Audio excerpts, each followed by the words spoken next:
اب یہاں پر فیس بک اور ایسے جگہ پر کئی ایسی پوسٹ اور کئی ایسے میسیجز دیکھے گئے ہیں کہ جس میں یہ کہا جاتا ہے، اعتراض کیا جاتا ہے لبرل اور ملحدوں کی طرف سے، ایک مسلمان ہے جس طرح ہم لوگ ہیں، ہمارے ملک پاکستان میں اکثریت مسلمانوں کی ہے، دھوکہ بھی ہے، فریب بھی ہے، ہر برا کام، ہر برائی ہم میں پائی جاتی ہے۔ آپ دوسرے ممالک میں چلے جائیں، یورپ میں ہیں تو غیر مسلم لیکن فراڈ نہیں کرتے، جو چیز بتاتے ہیں دیتے بھی وہی ہیں، دو نمبری ان میں ہماری طرح نہیں موجود۔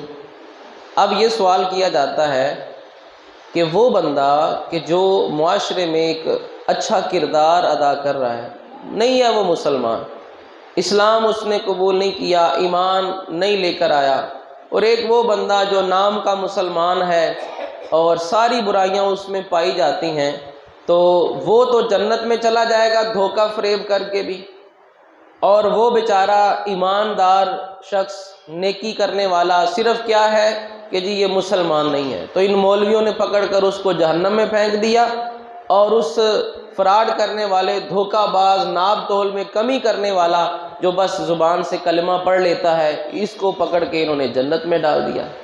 ایسے شکوک و شبہات، ایسے اعتراض، ایسے جو شک پیدا کرنے والی چیزیں ہیں وہ مسلمانوں کے ذہنوں میں پیدا کی جاتی ہیں۔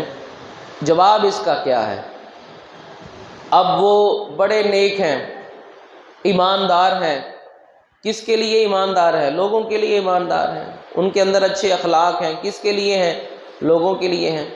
ان کی اتنی ذہانت اور ان کی اتنی عقل کام کرتی ہے کہ وہ کہتے ہیں کہ کسی کے ساتھ جھوٹ نہیں بولنا، وہ کہتے ہیں کسی کے ساتھ فراڈ نہیں کرنا، لوگوں کی بھلائی کا کام کرتے ہیں، وہاں کے حکمران بھی عوام کی بھلائی کے لیے کام کرتے ہیں، وہاں کے لوگ بھی اپنے ملک سے وفادار ہوتے ہیں، ملک کی صفائی ستھرائی، نقصان نفع ہر چیز پر وہ توجہ دیتے ہیں۔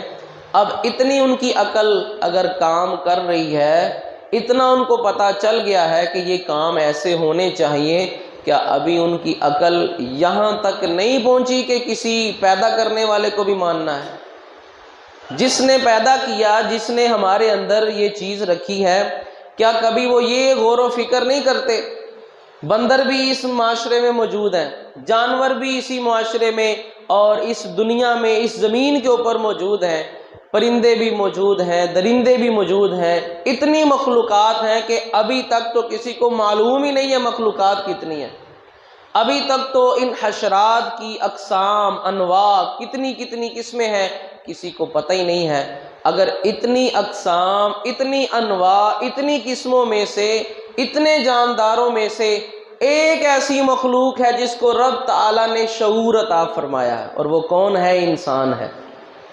جانور بھی ہیں، مانوس ہو جاتے ہیں، جو سکھاتے ہیں سیکھ جاتے ہیں، لیکن آج تک وہ ترقی، وہ عروج کسی مخلوق نے حاصل نہیں کیا جو انسان نے کیا۔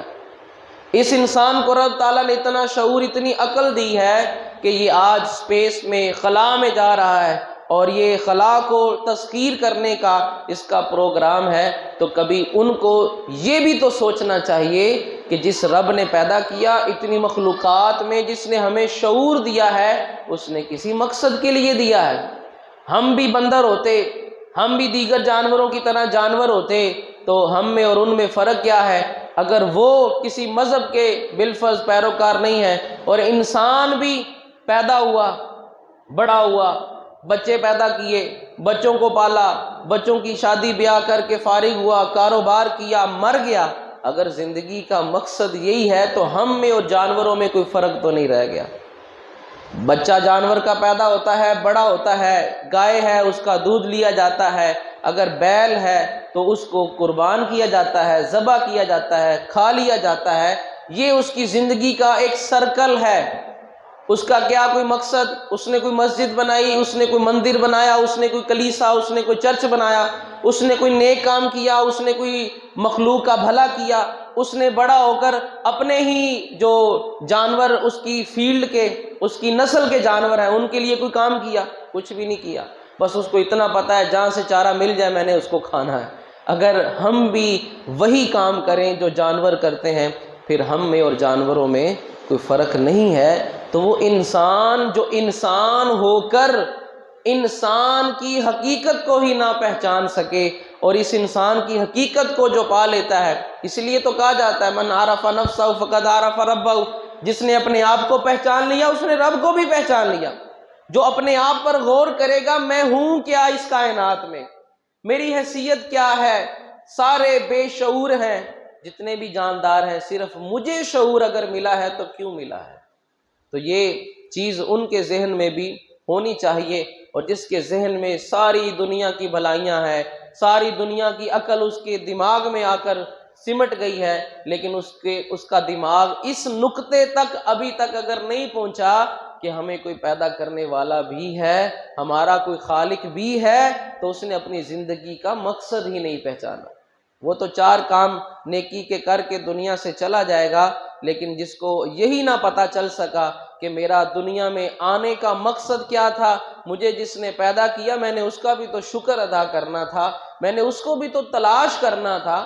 ہر چیز آج میں سائنس کے ایسے وہ پیپر، ریسرچ پیپر پڑھتا رہتا ہوں، دنیا میں اس وقت جو سائنٹسٹ ہیں خلا میں کیوں جا رہے ہیں، ٹیلیسکوپ بڑی بڑی کیوں بنائی ہوئی ہیں، وہ دور دور خلا کے اندر، پھر آگے ٹیلیسکوپ بھیجی ہوئی ہے ہبل کے نام پر اور جیمز ویب کے نام پر، کیوں بھیجی ہے؟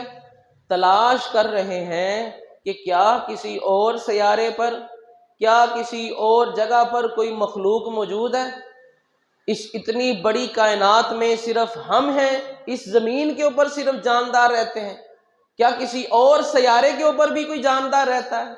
اتنی بڑی کائنات میں کیا صرف یہ ایک ہی سیارہ ایسا ہے زمین جس پر جاندار رہتے ہیں؟ کہیں اور حیات نہیں ہے؟ کہیں اور زندگی نہیں ہے؟